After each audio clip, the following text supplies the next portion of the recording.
Hola, soy Jenny. Se llegó el día.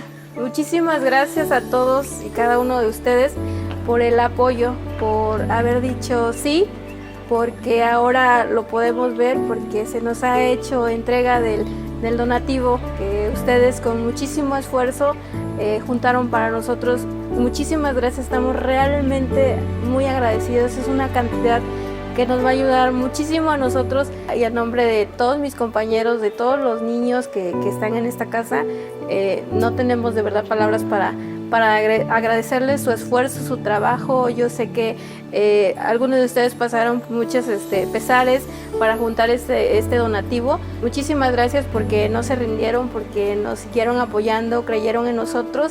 Este es el fruto de todo su trabajo. Entonces, muchísimas gracias a todos ustedes. Que Dios los bendiga.